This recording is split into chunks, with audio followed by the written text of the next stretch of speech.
الحمدللہ رب العالمین والصلاة والسلام علی سید الانبیاء والمرسلین۔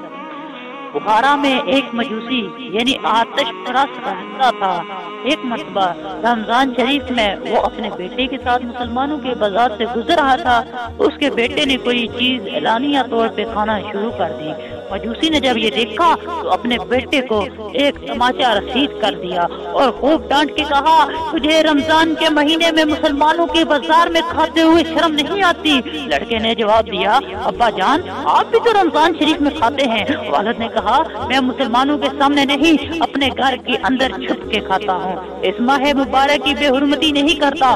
کچھ عرصے بعد اس شخص کا انتقال ہو گیا۔ کسی نے خواب میں اس کو جنت میں ٹہلتے ہوئے دیکھا تو خیرت سے پوچھا، ارے بھائی تو مجوسی تھا، جنت میں کیسے آ گیا؟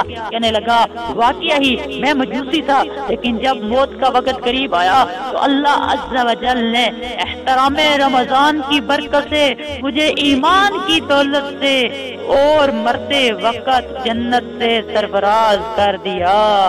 اللہ کی ان کے اوپر رحمت ہو اور ان کے صدقے ہماری مغفرت ہو، آمین بجاہ النبی الامین صلی اللہ تعالی علیہ وسلم۔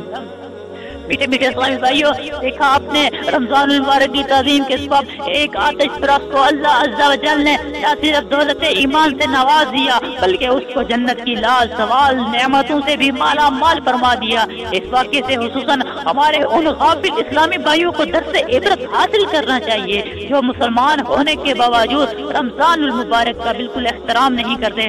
اول تو وہ روزے رکھتے ہی نہیں، پھر چوری اور اوپر سے سینہ زوری، یوں کہ روزے داروں کے سامنے ہی سگریٹ کا کش لگاتے، پان چباتے، حتیٰ کہ بعض تو اتنے بے باک وہ بے مروت کے سرے عام پانی پیتے بلکہ کھانا کھاتے بھی نہیں شرماتے۔ یاد رکھیے فقہائے کرام رحم اللہ تعالی فرماتے ہیں، جو شخص رمضان المبارک کے دن میں بغیر کسی مجبوری کے علل اعلان جان بوجھ کے کھائے پیے، اس کو بادشاہ اسلام کی طرف سے قتل کر دیا جائے۔ میٹھے میٹھے اسلامی بھائیوں، غور کیجئے، خوب سوچئے، جب روزہ خوروں کی دنیا میں اس قدر سخت سزا تجویز کی گئی ہے تو آخرت کی سزا کس قدر ہولناک اور تباہ کن ہوگی۔ مسلمانوں ہوش میں آئیے، کب تک اس دنیا کے اندر آپ زندہ رہیں گے؟ کیا آپ کو مرنا نہیں؟ کیا اس دنیا میں ہمیشہ اسی طرح دندلاتے پھریں گے؟ یاد رکھیے ایک نہ ایک دن موت ضرور آئے گی۔